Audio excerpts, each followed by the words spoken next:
আল্লাহ বলছেন নবীকে, ও নবী এলান করে দাও, ও বেআইব নবী, ও আমার হাবিব, এলান করে দাও, সারা বিশ্ববাসীকে জানিয়ে দাও, উম্মতে মুহাম্মাদীকে জানিয়ে দাও। কি জানাতে চাইছেন? জানাতে চাইছেন যে আমি, নবী বলছেন আমি তোমাদের কাছে কিছু চাই না। তো নবী কেন কি চাইবেন? নবী কেন চাইবেন? নবী বলছেন আমি তোমাদের কাছে কিছু চাই না। তো নবী কেন চাইবেন? এটা খুব ইম্পর্টেন্ট আপনার বিষয়। নবী বলছেন উম্মতে মুহাম্মাদীকে আপনার লক্ষ্য করে আমি তোমাদের কাছে কিছু চাই না, কিন্তু চাই আমার আহলে বাইতের মহব্বত, ভালোবাসা। বলুন তো নবী কেন চাইছে? নবী কেন চাইছে? নবী বলতেছে যে আমাকে সৃষ্টি না করলে খোদা জামিন ও জামা মাকিন ও মাকা চুনিল চুনা কোনো কিছুকে সৃষ্টি করতো না। আমাকে সৃষ্টি না করলে আল্লাহ জান্নাত সৃষ্টি করতেন না। আমাকে সৃষ্টি না করলে জাহান্নাম সৃষ্টি করতেন না। আমাকে সৃষ্টি না করলে খোদা আরশ সৃষ্টি করতেন না। আরে আমাকে না সৃষ্টি করলে খোদা নিজের রাব বলে প্রচার করতেন।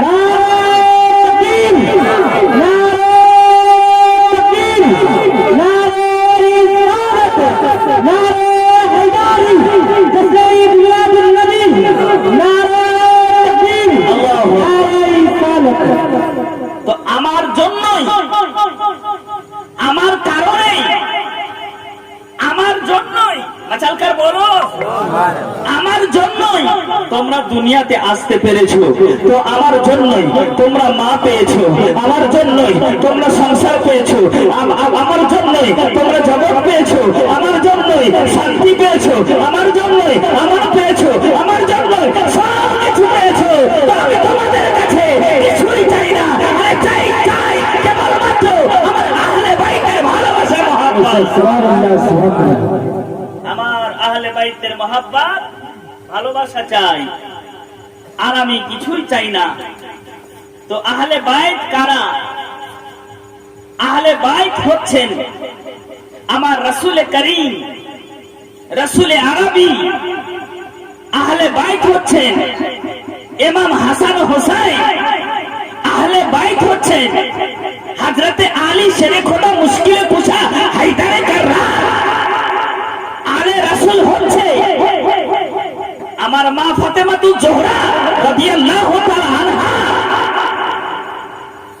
তো এই আহলে বাইতকে যারা ভালোবাসবে তারাই নবীর মহব্বতকে পেয়ে যাবে, নবীকে পেয়ে যাবে। আহলে বাইত ছাড়া নামাজ কবুল হবে না, আহলে বাইত ছাড়া রোজা কবুল হবে না, আহলে বাইতের মহব্বত ছাড়া যাকাত কবুল হবে না, আহলে বাইতের মহব্বত ছাড়া ইবাদত কবুল হবে না। আরে হবে না, তাহলে নামাজ অপেক্ষা আহলে বাইতের ভালোবাসা উত্তম। নামাজ অপেক্ষা রোজা, নামাজ অপেক্ষা আহলে বাইতের ভালোবাসা উঁচা। আরে কিতনা উঁচা, কিতনা উঁচা! তো রাসূল আরবি বলতেছে এতটাই উঁচা, এতটাই উঁচা যে আহলে বাইতের মহব্বতের মধ্যে জান্নাত লুকিয়ে আছে আর জাহান্নাম লুকিয়ে আছে। আহলে বাইতের মহব্বতের মধ্যে জান্নাত লুকিয়ে আছে আর জাহান্নাম লুকিয়ে আছে।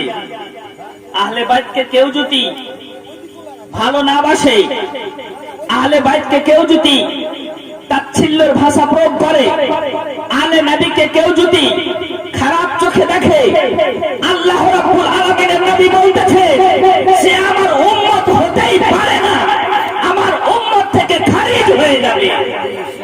নবীর খুন, নবীর পবিত্র রক্ত, ব্লাড মোবারক ব্লাড রিলেশন যেখানেই যেখানে আছে সেখানেই সেখানে নবীর মহব্বত জড়িয়ে আছে। আর নবীর মহব্বত যেখানে আছে খোদার মহব্বত সেখানে আছে। আজিজানে কেরামি, বাবাজি, ভাইয়েরা, আমার বক্তব্য হচ্ছে এটাই, আমি বুঝাতে চাইছি এটাই যে আজ থেকে দিওয়ানা হয়ে যা, আলে রাসূলের দিওয়ানা হয়ে যা। আজকে আমাদের গ্রামে তিনজন আলে নবী এসেছে, আমরা কি দিওয়ানা হতে পারবো না? আমরা কি মাস্তানা হতে পারবো না? আমরা কি পাগলপান হতে পারবো না? হ্যাঁ, হয়ে যাবো। ওনাকে ভালোবাসলে খোদা ভালোবাসবে, ওনাকে ভালোবাসলে রাসূলের গায়ে ভালোবাসবে, ওনাকে ভালোবাসলে আল্লাহ ভালোবাসবে, ওনাদের ভালোবাসলে আল্লাহ রহমত করবে। তাদের ভালো না বাসলে কি হবে? হাদিস, মিসকাত শরীফের হাদিস, তিরমিজি শরীফের হাদিস, বাইহাকি শরীফের হাদিস, তাতে লেখা আছে ওয়া মাম্মাতা আলা বুগজে মুহাম্মাদিন মাতা কাফিরান। বাচালকার বলো সুবহানাল্লাহ। যারা আলে নবীর মহব্বত করবে না, আলে রাসূলের দুশ্মনী করে মরবে, তো নবী বলতেছেন সে মুমিন তো মুমিন দূরের কথা, কাফের হয়ে মরবে। কি হয়ে মরবে? কাফের। জোর করে বলো, কি হয়ে মরবে? কাফের। আরো জোরে বলেন, কি হয়ে মরবে? কাফের। নবীর আলের কেউ যদি আলে রাসূলের দুশ্মনী করে মরে, তাহলে সেই ব্যক্তি কি হয়ে মরবে? কাফের। কাফের হয়ে মরবে। কে বলছেন? নবী বলছেন। নবী পাক বলে দিচ্ছেন আলে রাসূলের মহব্বত যদি তোমরা না করো তো মুমিন তো দূরের কথা, কাফের হয়ে মরবে। নবী আমার বলে দিচ্ছেন আলে রাসূলের মহব্বত যদি না করো আর মরে যাও তো সঙ্গে সঙ্গে ফেরেশতা তোমাকে জাহান্নামে ঠেলে দিবে। আলে রাসূলের মহব্বত দিল থেকে করতে হবে। মহব্বত করলে কি আছে? নবী কি বলেছেন? নবী বলেছেন কত সুন্দর ভাবে, ওয়ামাম মাতা আলা হুব্বে আলে মুহাম্মাদিন মাতা মুমিনা। বলুন সুবহানাল্লাহ। কেউ যদি আলে রাসূলের মহব্বতে প্যার করে, আলে রাসূলকে ভালোবেসে, আলে রাসূলকে মহব্বত রেখে আপনার দুনিয়া থেকে মরে যায়, নবী যেমন বলতেছে সেই ব্যক্তি মুমিন হয়ে মরবে। चलकर बोलो, प्यार से बोलो, थोड़ा ऊंचा बोलो।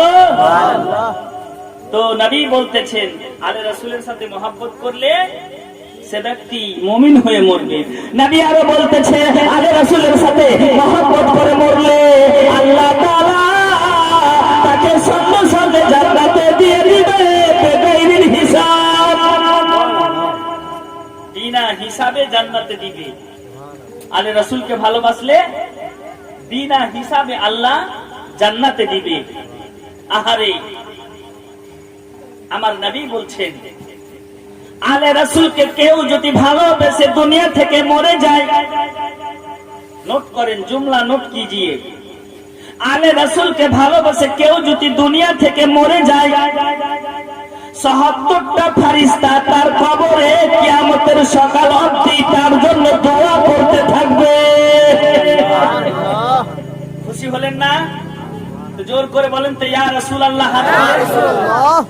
কেউ যদি মরে আলে রাসূলের মহব্বতে, তার কবরে কি হবে? ৭৭টা ফেরেশতা তার জন্য কিয়ামতের সকাল অবধি দোয়া করবে। বলুন সুবহানাল্লাহ। তো ফেরেশতা যার জন্য দোয়া করবে সে তো জান্নাত দূরের কথা, আরে জান্নাতের সব কিছু লাভ করে নেবে। আরে আছে তো আছেই কি, আলে রাসূলের মহব্বতে আছেই তো আছেই কি। আমার নবী জানিয়ে দিয়েছে, আমার রাসূলের কায়নাত জানিয়ে দিয়েছে যে হোসেনকে ভালোবাসো, আমি হোসেনকে ভালোবাসি। আমার আলীকে ভালোবাসো, আমার আলীকে আমি ভালোবাসি। রাসূল বলতেছে মা ফাতেমাকে ভালোবাসো, আমি মা ফাতেমাকে ভালোবাসি। আমি যাকে যাকে ভালোবাসি তোমরাও তাকে তাকে ভালোবাসো, আর তাকে তাকে ভালোবাসলে খোদা তোমাদের প্রতি রহমত নাযিল করবে। নারে তাকবীর, নারে রিসালাত, নারে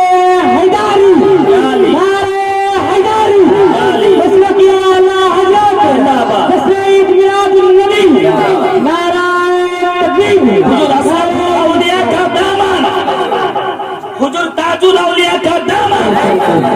তাকবীর আলে রাসূলের জন্য হবে, বুঝতে পারলেন ভাই? আলে রাসূলের জন্য তাকবীর দাও, কারণ আলে রাসূলের জন্যই তো আমরা দুনিয়াতে বেঁচে আছি।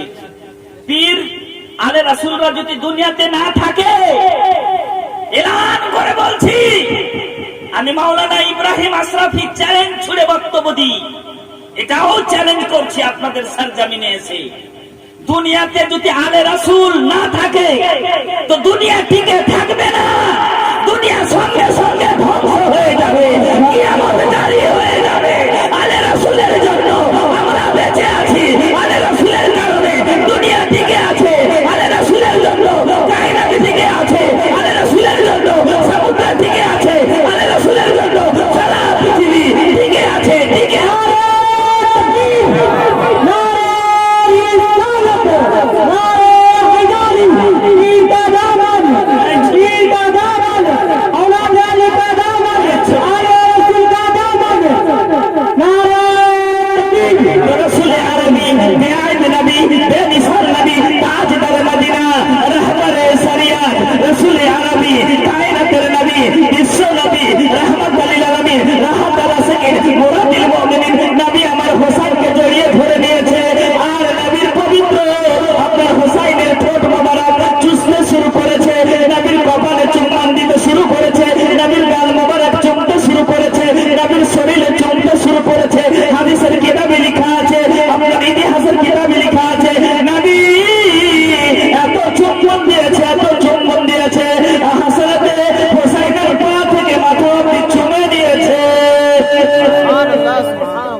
তো নবীকে জিজ্ঞেস করা হয়, ইয়া রাসূলুল্লাহ, হোসাইনকে এত কেন চুমছেন? তো আমার নবী বলছেন, হোসাইনের হাতে ইসলাম জিন্দা হবে, বলুন সুবহানাল্লাহ। হোসাইনের হাতে আমি চুমছি, আমি হোসাইনকে চুমছি। নবী আমার তাবাসসুম ফরমাচ্ছেন, নবী আমার মুচকি মেরে হেসে যাচ্ছেন। আর নবী যখন গলাতে চুমু খাচ্ছেন তো নবী কাঁদছেন, বলুন সুবহানাল্লাহ। তো নবীকে জিজ্ঞেস করা হয়, ও গায়বের সংবাদদাতা নবী, বেআইবি নবী, বিশাল নবী, হোসাইনের যখন হুলকুমে চুমা খান, গলাতে চুমু খান, তো কাঁদেন কেন?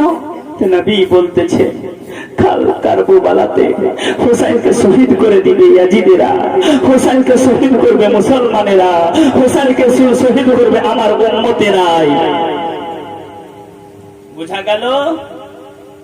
মুসলমান নামধারী মুসলমান হলে চলবে না, কামধারী হতে হবে। মুসলমান সব জান্নাতে যাবে না, একটাই দল জান্নাতে যাবে, ৭৩টা দল হবে। আমরা ইন্নাহুম তাফাররাকু ইসনাইনে সাবউনা মিল্লাতান ওয়াহিদাতান, আপনার ৭৩টা ফিরকা হবে, ৭৩টা দল হবে।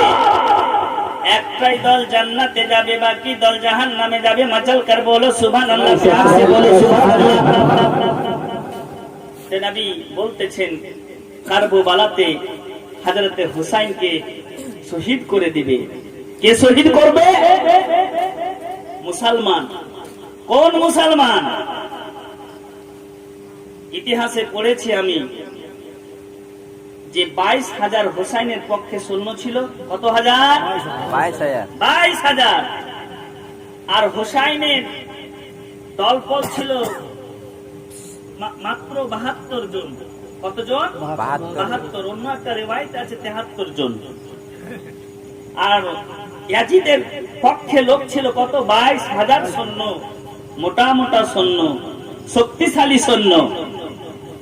এই কথাটা নোট করেন, 22,000-এর মধ্যে 7,000 আলিম ছিল। কি ছিল? জোর করে বলেন, কি ছিল? মাওলানা ছিল। মাওলানা, আমার মতন দাড়ি, আমার মতন পাগড়ি, আমার মতন জুব্বা পড়নেওয়ালা মাওলানা ছিল। কতজন? 7,000। আর 3,000 কোরআনের হাফিজ ছিল। তারাই তো হোসেনকে ঘিরে ঘিরে তীর ছিঁড়ে মেরেছে, তারাই তো আমার হোসেনকে শহীদ করে দিয়েছে, তারাই তো ইমাম হোসেনকে শহীদ করে দিয়েছে। আরে হোসেন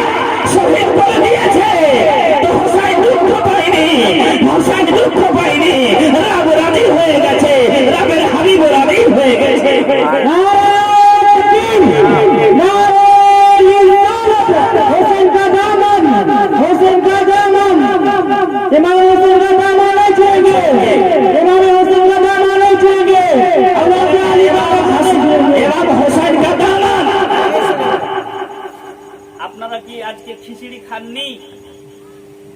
এত আস্তে শব্দ কেন?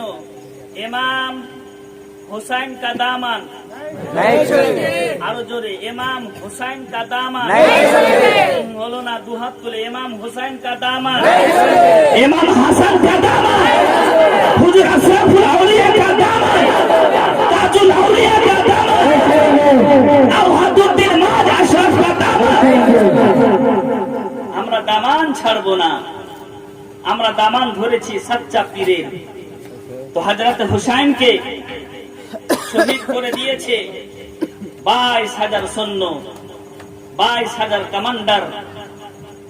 আজিজানে গেরামি 22,000 কে যুদ্ধ করে আমার হুসাইন একাই পেরে যেত।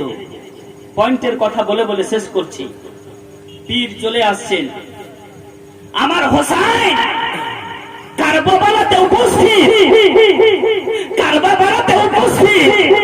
আলী আসকারের জন্য পানি চাইতে গেল, ইয়াজিদ পানি দিয়ে দাও। এ মাসুম বাচ্চা তো কোনো পাপ করেনি, এ হচ্ছে মাসুম বাচ্চা, তোমরা এক ফোঁটা পানি দিয়ে দাও। তো ইয়াজিদের পক্ষে থেকে বলতেছিল সীমার, তারপরে ইয়াজিদি লস্কর যে হুসাইন ইয়াজিদের হাতে বাইত হয়ে যাও, আমি পানি তো দূরের কথা, পুরো ফোরাত নদীকে তোমার জন্য ফ্রি করে দিব। তো হুসাইন বলতেছেন, নাপাক শরাব পান করনে वाला, জিনা করনে वाला, আমি তোমাদের হাতে হাত দিয়ে বায়াত হব না। আজ আলী আসগার লাখো লাখো আলী আসগারকে কুরবান করে দিব, তবু আমি ইমাম হুসাইন বলতেছি, নবীর আল বলতেছি, নবীর নওয়াসা বলতেছি, আমি এজিদের হাতে নাপাকি হাতে হাত দিব না। আজিজানে গেরামি, বাবাজি, ভাইরা, মন দিয়ে শুনেন। আপনারা শুনছেন তো? সবাই শুনছেন তো? বাহ, মাশাআল্লাহ, খুব ভালো। আলী আসকারের জন্য পানি আনতে গেল, পানি দিল না, পানির পরিবর্তে তীর ছেড়ে ইমাম আলী আসকারের পবিত্র হুলকমে লেগে গেল। খিমাতে সবাই চলে আসছে, খিমার লোকেরা মনে করছে আলী আসকার পানি পেয়ে নিয়েছে, মনে হয় ঘুমিয়ে গেছে, আনন্দের ঘুম পাচ্ছে। কিন্তু ইমাম হুসাইন বলতেছেন, শুনো শুনো, আমার আলী আসকার আজকে এমন করে এমন পানি পান করেছে, আর কোনদিন আর কোনদিন পানি চাইবে না। কারণ কাল কিয়ামতের মাঠে নবীর হাতে জামে কাউসারের পানি পান করবে। বলুন সুবহানাল্লাহ। আলী আসকারকে মাটিতে শুয়ানো হয়নি, জমিনে শুয়ানো হয়নি, পানির জন্য তাড়াপ তাড়াপ তাড়াপ করছেন, পানির জন্য আল আতাশ করছেন। আজিজানে গেরামি, ঝুলনাতে রাখছে, এখানে রাখছে, ওখানে রাখছে, কিন্তু মাটিতে রাখে না। ইমাম হুসাইন বলতেছেন, আলী আসগারকে মাটিতে রাখিও না। আমার সন্দেহ হচ্ছে যে এক্ষুনি পায়ের গুতা মারলে আলী আসগার দ্বিতীয় জমজম আবার কারবালাতে জন্ম নিয়ে নিবে। আলী আসগারকে ঝুলাতে থাকো।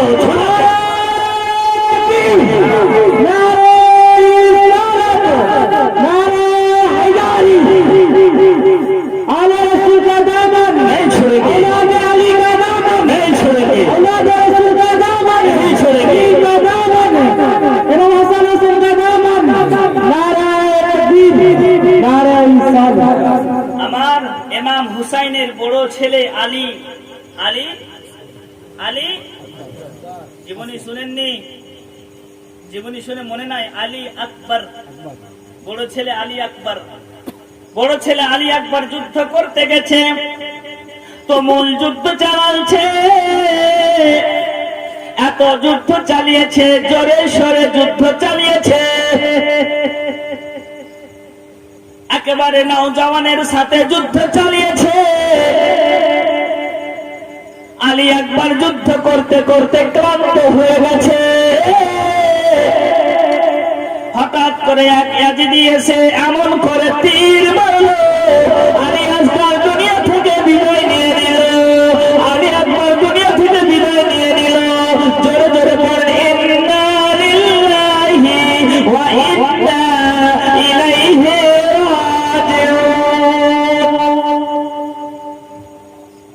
আলী আকবর দুনিয়া থেকে চলে গেল, শাহাদাতের জাম পান করে নিলেন, নবীর হাতে কাউসারের পানি পান করে নিলেন।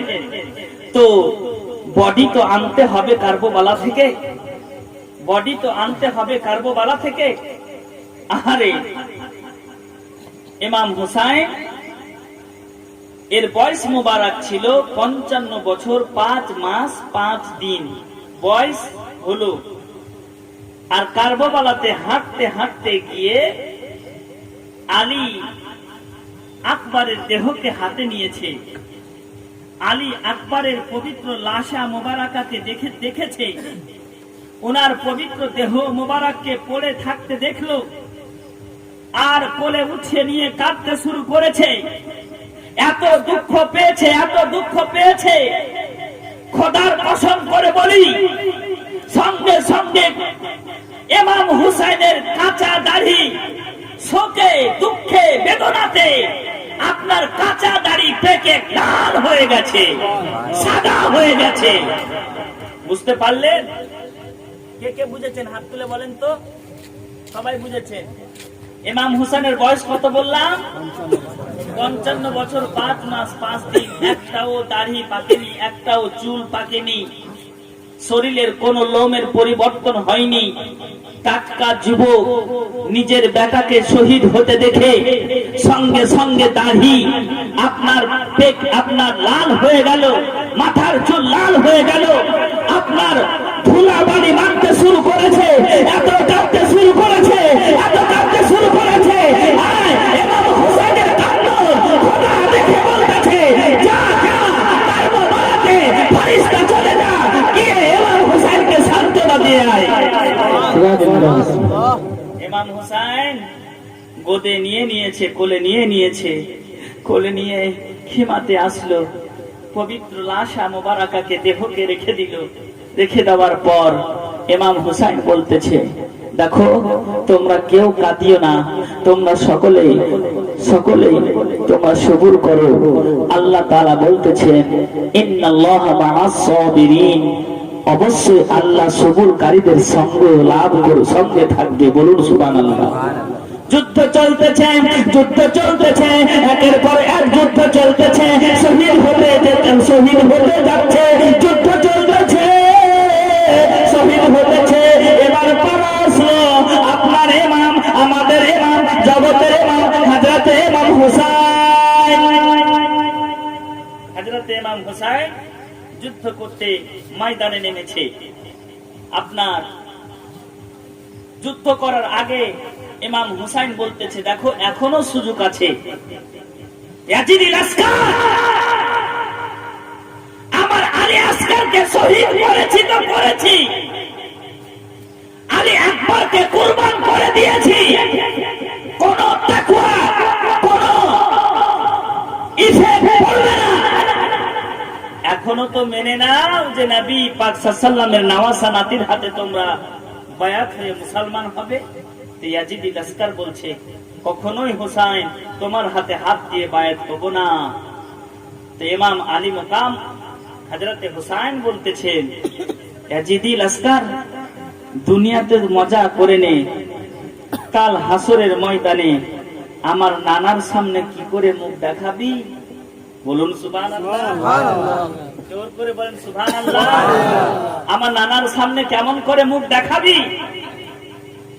ইমাম হুসাইন বলছেন, সাবধান করে দিয়েছি, কাল কিয়ামতের মাঠে এটা যেন বলতে না পারিস যে হুসাইন আমাদেরকে নসিহত করেনি। আগেও করেছি, এখনো করছি, করেই যাচ্ছি নসিহত, মেনে নাও আমাকে। কিন্তু হুসাইনকে মানলো না, যুদ্ধ করতে ব্যস্ত। হুসাইন যুদ্ধ করতে শুরু করেছে। হুসাইনের যুদ্ধ দেখে আকাশ কেঁপে গেছে, জমিন কেঁপে গেছে। হোসাইন তলোয়ার নিয়ে ডান দিকে যখন ওয়ার করছে, চালাচ্ছে, ডান দিকে হাজার হাজার লোককে কচু কাটা করে দিচ্ছে, বাম দিকে তলোয়ার উঠাচ্ছে, আপনার বাম দিকের ইয়াজিদকে কচু কাটা করে দিচ্ছে, সামনে চালাচ্ছে কচু কাটা করছে, পিছনে চালাচ্ছে কচু কাটা করছে, কারণ তলোয়ার ছিল হায়দার কারবারের তলোয়ার, শেরে খোদার তলোয়ার চলছে। আর শেরের বেটা শের, জওয়ানের বেটা জওয়ান ইমাম হোসেন আপনার যুদ্ধ করতেছে। খোদার কসম করে বলি, হোসাইনের তলোয়ার চালা দেখে অনেক ইয়াজিদি আপনার কারবালা থেকে ভেগে গিয়েছিল, অনেক ইয়াজিদি কারবালা থেকে ভেগে গিয়েছিল যে হোসাইনের সাথে যুদ্ধ করে পারা যাবে না। শেষমেশ ইয়াজিদি পক্ষরা এটা ফয়সালা করলো, যেমন করে হোক নবীর আলীর আওলাদকে রুখতেই হবে, নচেত কিয়ামত সংঘটিত হয়ে যাবে, কিয়ামত চলে আসবে, আলীর সন্তানের সাথে যুদ্ধ করে তোমরা পারবে না। চতুর্দিক থেকে ঘিরে নাও, চতুর্দিক থেকে তীর মারো। ইমাম হোসেনকে চতুর্দিক থেকে তীর মারতে শুরু করেছে, ৭২টা তীর ইমাম হোসেন খেয়ে নিয়েছে। খাবার পর সাজদায় চলে গেছে, সাজদায় চলে যাওয়ার পর আল্লাহ রাসূলকে স্মরণ করে বলতেছে, নামাজান আমার শরীর আর চলে না, আমি ৭২টা তীর অলরেডি আমার শরীরে ফুলে গেছে, আমি এখন কি করব? নবী বলতেছেন, ইন্নাল্লাহা মা'আস সাবিরিন, সবুর করো, সবুর করো। 2 রাকাত নামাজ পড়তে গেছে, নামাজ আদা শেষ হয়েছে, সীমার এসে হযরতে হুসাইনকে দুনিয়া থেকে বিদায় করে দিল। সব থেকে বড় শহীদ হচ্ছে হযরতে ইমাম হুসাইন, যাকে শহীদে আজম বলা হয়, শহীদে আজম বলা হয়। আজিজান গেরামি, শহীদ করলো কে? হিন্দু। শহীদ করলো কে? খ্রিস্টান। শহীদ করলো কে? কাফেরেরা না, শহীদ করেছে মুসলমান বোনেরা, কালমা পড়নে ওয়ালারা। তো এই কালমা পড়নে ওয়ালারাই ভালোবাসে, আবার এদের মধ্যে থেকেই আবার নাফরমানি করছে। তো আলে রাসূলের সাথে মহব্বত যারা করবে তারা জান্নাতি হয়ে মরবে, আলে রাসূলের সাথে দুশমনি করে মরলে জাহান্নামী হয়ে মরবে। ইমাম হোসেন তো দুনিয়া থেকে চলে গেলেন, সঙ্গে সঙ্গে 7 দিন অবধি সূর্য দেখা দেয়নি। কতদিন? 7 দিন। শুনবেন না শেষ করে দিব? বলবো, কে কে শুনবেন হাত তুলে বলেন তো। সবাই শুনবেন, সুবহানাল্লাহ। আমার হোসেন যখন শহীদ হয়ে গেলেন 7 দিন অবধি সূর্য দেখা দেয়নি, অন্ধকার, এরকম অন্ধকার ছিল। জিজ্ঞেস করা হয়, কেন সূর্য তুমি কেন উঠোনি? বলে, কি লজ্জায় মুখ দেখাবো, যার জন্য আমি সূর্য লাগাইত, আমি হোসাইনের দুঃখে ব্যথিত, আমি হোসাইনের শাহাদাতে আমি মর্মরিত, আমি জর্জরিত, তার জন্য আমি আমি মুখ দেখাইনি। পৃথিবী তুমি আমার মুখ দেখে কি করবে? আজকে নবীর নওয়াসা নাতি আজকে দুনিয়া থেকে চলে গেছে, আজকে দুনিয়া থেকে চলে গেল, বিদায় হয়ে গেল। তো আমার তাপ তোমরা নিয়ে কি করবে? আমার থেকে লাভ নিয়ে তোমরা কি করবে? তো হোসাইন দুনিয়া থেকে চলে গেছে, তো সূর্য 7 দিন অবধি আপনার আকাশেই উঠেনি, আকাশেই আপনার ডুবে ছিল, অন্ধকার ছেয়েছিল। বাইতুল মুকাদ্দাসের আশেপাশে কোন জায়গা যখন খুঁড়তো, তো এখনো খুঁড়লে তাজা তাজা রক্ত পাওয়া যায়। ইমাম হুসাইনের জিকির কেন করছি? তার আল আওলাদ আমাদের গ্রামে এসছে, তার জন্য তো জিকির করছি। জিকিরটা এই জন্য করছি, তার আল আওলাদ এখানে এসেছে বলেই ইমাম হাসান হুসাইনের জিকির ধরেছি। 7 দিন অবধি সূর্য দেখা দেয়নি। শুকনো লকড়ি আপনার ফাড়তে গেলে তাজা তাজা খুন পাওয়া যায়। বলুন সুবহানাল্লাহ। ইমাম হুসাইনের মাজার শরীফের চতুর্দিকে এখন পর্যন্ত ৭৭,০০০ ফারিস্তা তাওয়াফ করছে। সব 24 ঘন্টা তাওয়াফ করছে, মাসের মাস তাওয়াফ করছে, বছরের বছর তাওয়াফ করছে। ইতিহাসে লেখা আছে কতদিন অবধি তাওয়াফ করবে, তো ইতিহাস বলছে কিয়ামতের সকাল অবধি ৭৪,০০০ ফারিস্তা তাওয়াফ করবে। আর এরকম ভাবে তাওয়াফ করবে না, ইমাম হুসাইনের দুঃখে কাঁদবে আর তাওয়াফ করবে। ইমাম হুসাইনের দুঃখে কাঁদবে আর তাওয়াফ করবে কিয়ামতের সকাল অবধি। এখনো হুসাইনের মাজারে ৭৪,০০০ ফারিস্তা আছে, এখনো কাঁদছে।